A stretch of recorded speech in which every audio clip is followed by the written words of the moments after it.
We have a big week ahead. Two key inflation metrics are coming out on Wednesday and Thursday.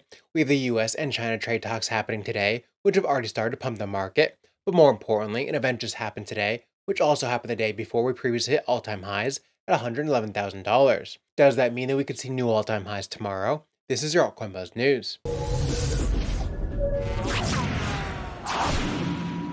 Hey, what's up everyone? My name is Cody, and if you're new here, make sure to like, subscribe, and turn on notifications so you know when we drop latest content. Follow us on Twitter, Altcoin Buzz IO, and as always, not financial advice, and wish you the best of luck in your crypto ventures. Alright guys, happy Monday. Bitcoin is pumping today, but before we get started, I just want to say we have a lot more bot comments recently in our comment section, and they can comment a lot faster than we can delete them. There's just all kinds of bot farms that are promoting scams. So I just want to make sure you don't click on any of these scams, whatever they might be. They always go to some pre-sale page, which is some fake page to kind of rug people. So make sure you don't click on any of these. And if you can, comment a real comment to help out, because these bots are out commenting normal commenters, and we can't delete them as fast as they can, post them. So we're trying to work on that, but these farms are brutal. Anyway, getting into Bitcoin today, we are pumping today before New York Open. So it's a bit of a kind of red flag to me that we've been pumping like this.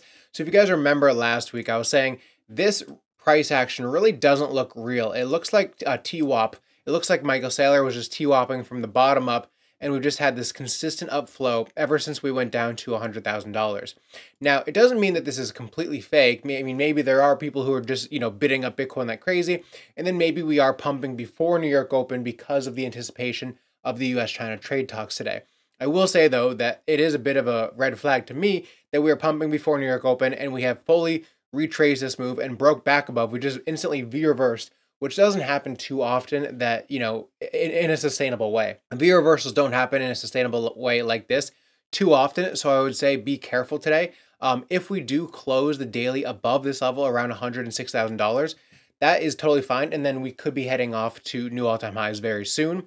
If we are closing above this, what I would like to see is us close above here, come back down, retest this level, and then head higher. And that would be a very, a very confirmed way that we are heading back up, because we'll have made a new high above these previous highs and returned to the uptrend. But likewise, we could just continue blasting up today and head higher if we do have, good potential talks with China. But I just don't like how before New York Open, we are pumping like this. This isn't, This isn't very natural price action, so a lot of times this happens to get people to FOMO early before New York Open, before they eventually just dump it back down. It's also above these highs, so they took out a lot of stops here. So to me, it is still very much possible we do head lower, and this is a fake out candle today. But like I said, we want to see what happens at New York Open to really confirm anything like this, and we want to see what happens with the daily close today if we are closing above $106,000. So that's Bitcoin right now. Then we have Michael Saylor saying he expects a 30% ARR on average over the next 20 years for Bitcoin. So he said this. My forecast in July of last year in Nashville was Bitcoin's going to appreciate 29% a year on average for the next 21 years. And that moves it from, it was about mid 60s, 65,000 to 13 million a coin in the year 2045. I'm getting more bullish on that forecast, but I'm certainly comfortable forecasting 30% a year ARR on average for the next 20 years. I think Bitcoin's up 57% a year for the past 4.5 years. Again, that's double the Mag 7. That's quadruple the S&P. That's 8 times real estate, and bonds are down 4%. So Bitcoin is smashing everything, Joe. We also have Mr. Crypto saying this week will be massive. Monday, we have US and China trade negotiations. On Wednesday, we have CPI data. Thursday, we have PPI data. Prepare for volatility. So we have a big week of macro news coming out. We also have Coinbureau saying long-term Bitcoin holders are selling.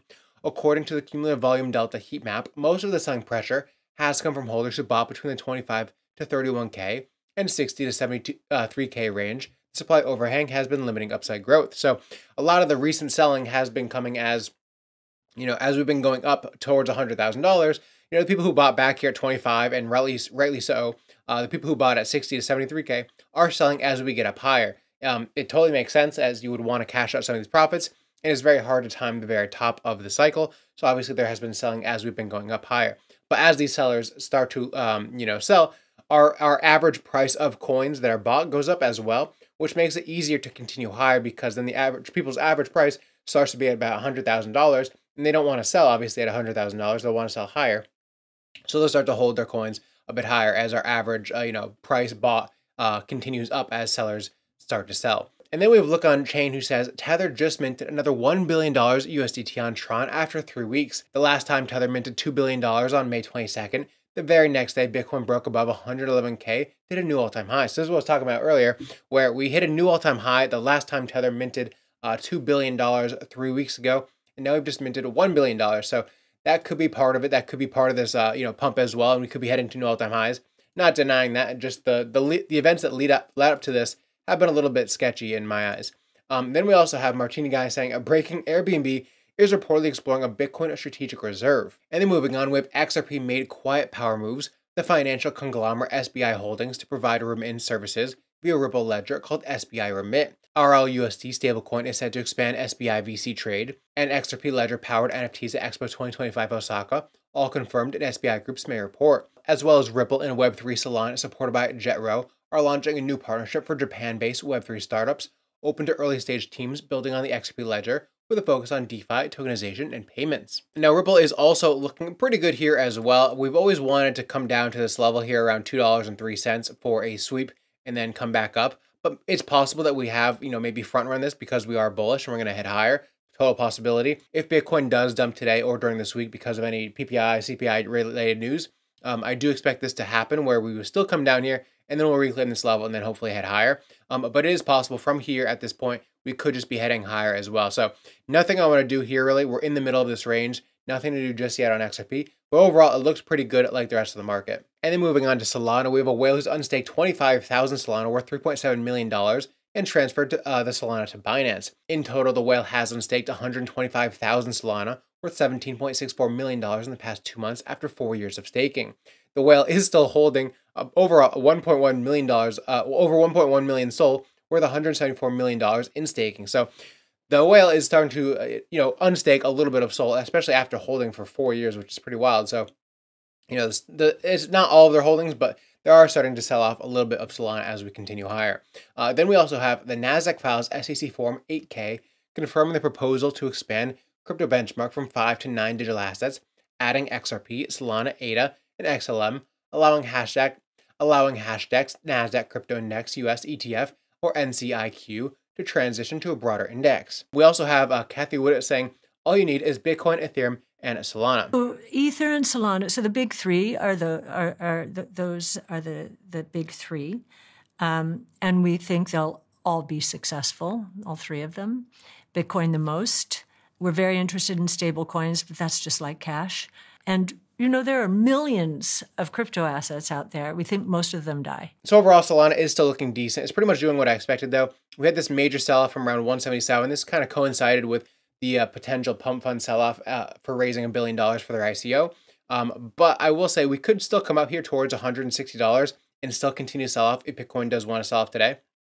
What would change my mind is if we close a daily candle starting above a 163 really. So if we can start to close above this level on the daily time frame, that will be a little bit more bullish for me. Ideally, we want to see it start to close above 180, but you could start to get bullish a little bit before if we close above 162. It's a lot more likely that we're going to head higher because if we do come up here and then we just reject at this level, then we're probably heading lower towards this 135 level, which I still expect could happen if Bitcoin rolls over today as well. But that is if Bitcoin rolls over. If we have a bullish day today and everything goes well with the trade talks in China and everything like that, it's possible we just continue higher. But this is what I want to see for us to continue higher. I want to see us reclaim this level around 163 first. And then we have Crypto Goose saying BlackRock is buying hundreds of millions of dollars worth of ETH. They know it's coming next. We also have Arkham Intelligence saying BlackRock buying spree 500 million ETH in 10 days. First they came for the Bitcoin, now they're coming for the ETH. What happens next?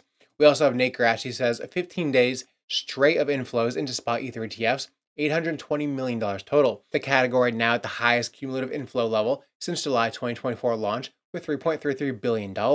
And Ted says ETH had just under 42 million monthly network transactions in May, the highest amount Ethereum has seen in a year. So pretty much the inflows correlate with the network transactions as well.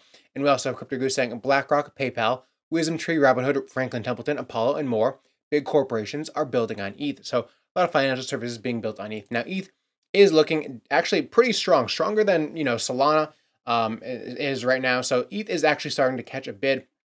And it's held up better than Solana as well. So you can definitely tell that institutions are buying this and holding it up. We didn't drop below this level here, this neckline here around 23.75.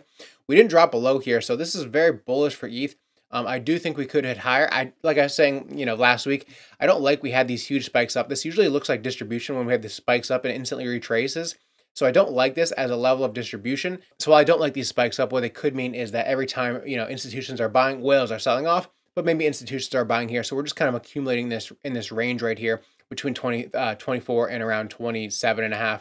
So if we do break above here on 28, I'll be a lot more bullish on ETH because it is still possible we come up here and then reject. So I want to see us break above this level and then hold above here around 28, 20-ish. And then I'll be a lot more bullish on Ethereum that we are actually going higher and we're not just going to come up here and reject again. And then lastly for today, PriveX goes live on COTI to deliver private perps trading. So we have more perps launching, which is always good. So PriveX has officially launched on COTI to deliver intent-based trading with privacy at its core.